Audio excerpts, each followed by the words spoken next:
Welcome to the Kurist Podcast. Today, we're going to be diving into the world of endocrinology, specifically focusing on diabetes and other endocrine diseases that you may see. So today, we're joined by Dr. Hisham, a very experienced endocrinologist on the Kurist Platform, who helps patients navigate these cases. So Dr. Hisham, thank you so much for joining us today. Well, thank you for having me. I'm so excited to talk about diabetes, endocrinology, metabolism problems. Amazing. Well, that would be incredible. But first, could we just start off with a little bit about yourself and what you do today? Sure. I'm an endocrinologist. I've been in clinical practice for about 20 years. I practice here in Indianapolis area. I practice here in the Indianapolis area. We mostly see patients in the clinic more than hospital, but we still see patients in the hospitals. So I started my medical school in Damascus, Syria. That's where I'm originally from. Then I did my endocrinology fellowship and internal medicine training here in the United States, in Chicago, then in Detroit. And from then on, I started my clinical practice, and has been a lot of changes over the past 20 years in our field. I'm so glad that things are progressing towards more knowledge about our field and more technology that's available lately for our patients to improve the healthcare of our population. Absolutely. Absolutely. Well, thank you so much for sharing that. Thank you. Okay, so Dr. Hisham, I know diabetes is a very common case that you may see and deal with in your practice day to day here in the U.S. How might someone who is seeking a second opinion through a Kurist utilize you to get that second opinion for a diabetes treatment or a diagnosis? Sure. So the diabetes field is a very broad field, and it's becoming more of a epidemic in the whole world due to early diagnosis, sometimes due to obesity that we're seeing all over the world, due to the lifestyle changes, due to the food that we consume. We're seeing more and more diabetes. So that's the tough part. The easy part, or the good part, is that we're having new technologies that are available, new medications. We have new goals and treatments, and we when we treat our diabetic patients, we don't focus on just blood sugar numbers, for example. We focus on a patient as a whole. There are in our field there are so many medications, but not two patients are alike. Some patients might benefit from certain drugs, some other patients will not benefit from.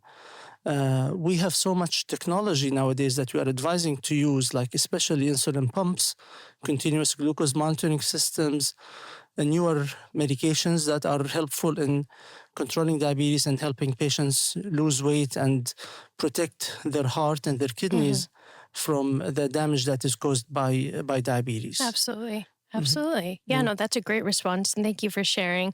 You did mention weight loss for diabetes treatments. And I just wanted to kind of touch on one thing that I think is an epidemic taking over society today, which is Mounjaro. Right, yeah. So could you kind of explain a little bit more why you use that specific treatment for diabetes and how it could be harmful if it's misused?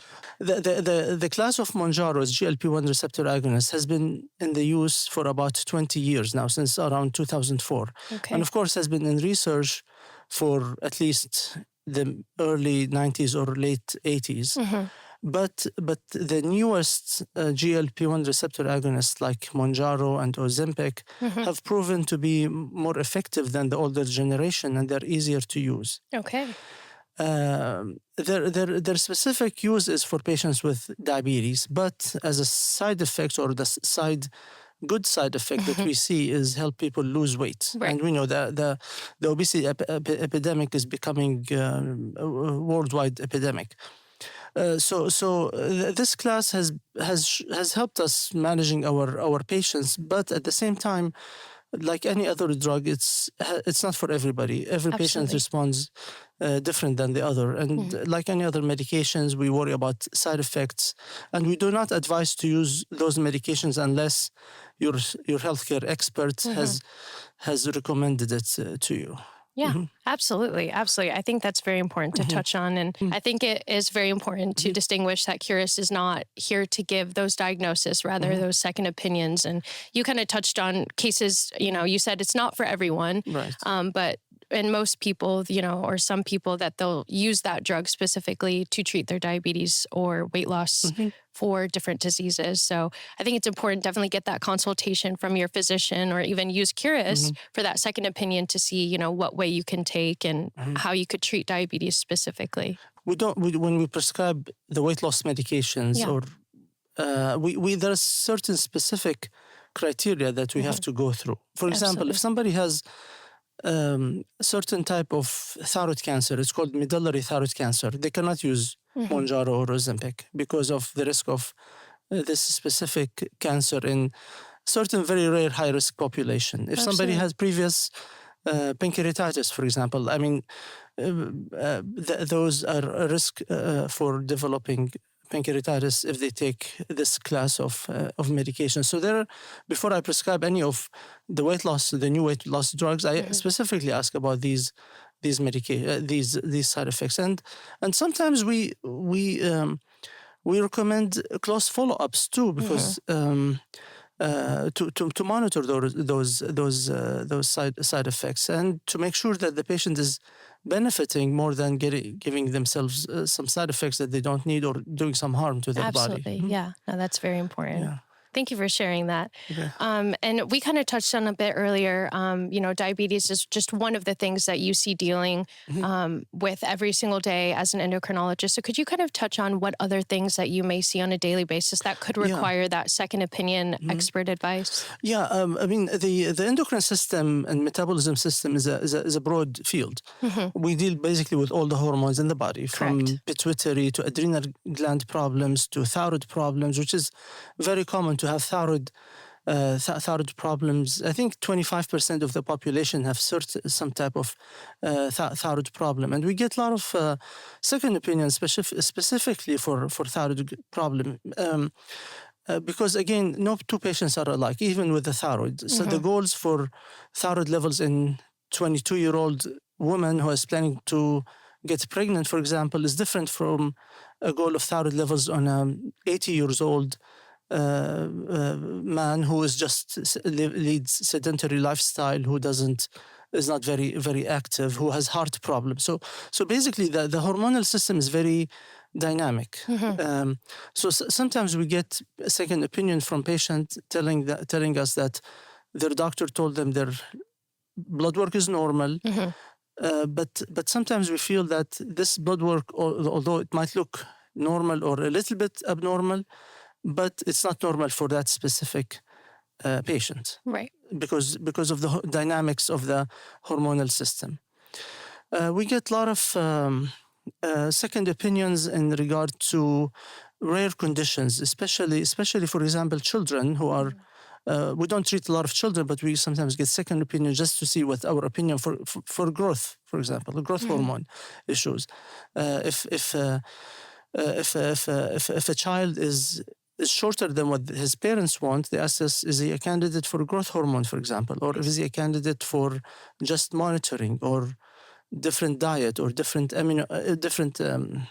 treatments that could, or different workup that's needed to evaluate why this patient is short, although their parents might be a little bit taller. Okay. So it's in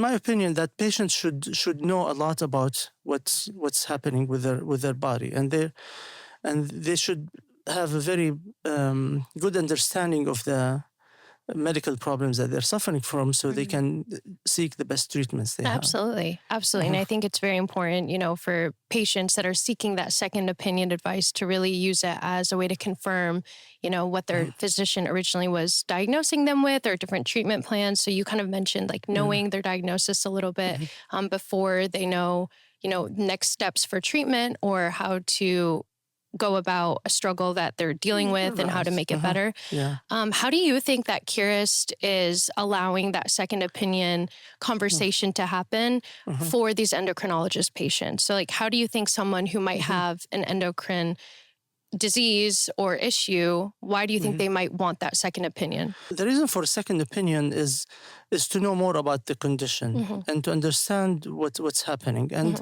in Kurist, the thing I like a lot is that we're the group of physicians in Kurist.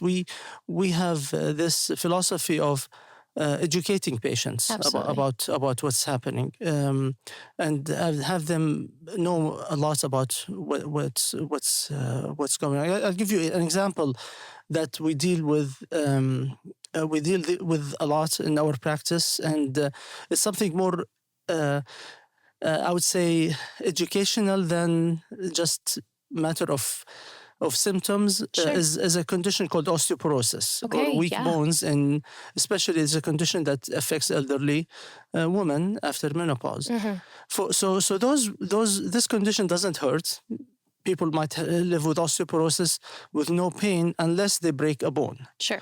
And it's hard to convince a patient with osteoporosis to take any medication if they don't hurt or they don't have any symptom. So our job here is to convince them that you're taking this certain drug or medication to prevent a broken bone. Absolutely. And over the years, we developed a convincing mechanism or ideas to tell patients why they should listen. But it's my philosophy is not to tell the patient, take this medicine and I'll see you next time. It's just to tell them why are you taking this and what's the advantages and what are the risks involved in it. So the one thing I like a lot about Kurist is it gives us an opportunity to educate a patient, because that's what I want for me. If I go to a doctor or get a medical advice is to tell me why. And we live now in a world of information. You put any condition on Google, you will see a lot of false information and some good information. Exactly. And we want the healthcare professional or the physician to give the right answer to the patient. Absolutely. Absolutely. And I think for me, as someone who's not a physician and who's someone it's pretty young and considered healthy, when I go to a doctor and I'm asking, I'm feeling this and I'm a little scared, I get comfort in hearing that the physicians on the Kurist platform really do not only care about, okay, let's just figure out what's wrong and tell them. It's more so I want to educate the patient on what they're seeing, why they're feeling this way. And it's like walking them through each step of that process and holding the hand of the person coming for that second opinion. So that makes me happy to hear as someone who, could potentially use Kurist myself. So, and also the global thing about Kurist makes it more appealing because and because what conditions we see here in the United States are different than overseas. We for example, we see people from India, for example, they get diabetes at a lower weight compared to the United States population. And as a Kurist physician, we try to educate ourselves about the different dynamics of each culture or each country. For example, here in the United States, the lifestyle is different than the lifestyle in Saudi Arabia or Egypt. So we try our best to educate ourselves on the background of our patients that we are trying to give the second opinion. Yeah, definitely different patient populations can be different for everyone. So that's interesting. Yeah, it's a good learning opportunity for both the physician and the patient. Yeah, that's great. No, I love that. All right, well, one final question for you. What is something that you as a endocrinologist are excited about in the world of medicine moving forward, taking a more remote and online world approach?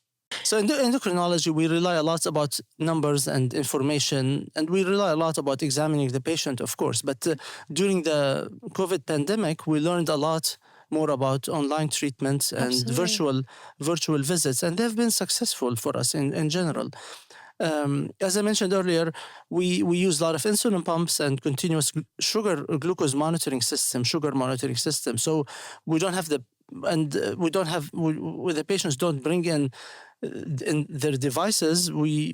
they upload through the cloud, and we download it from the office, so they don't have to be physically there. So in our field, we can remotely see the patient's blood sugar numbers, for example, and they can send us the labs virtually, by email or by secure chats and secure messages, and we talk to the patients over the phone or online all the time in our clinic here, and that has saved them a lot of time and transportation, and I think in our field we're really good to go as far as virtual treatment, because we don't rely a lot on physically touching the patient and examining. We still do that, but it's not as important in like other fields. We rely a lot on technology in our field, and we're looking forward to more incorporation of technology in our field, because we have to stay up to date in advancement in technology, especially diagnosing rare conditions, especially with gene testings. Especially lately, we've been doing a lot of chromosomal analysis, gene testing, and so on, and trying to predict who will develop certain conditions through these new technologies that we're seeing. Yeah. Absolutely. Well, that was a great answer. Well, thank you so much again, Dr. Hisham, for coming on and sharing your expertise. It was great to learn more for me personally about the world of endocrinology and hear about what you do. And thank you for being a part of Kurist. Thank you so much. Thank you for having me. Thank you.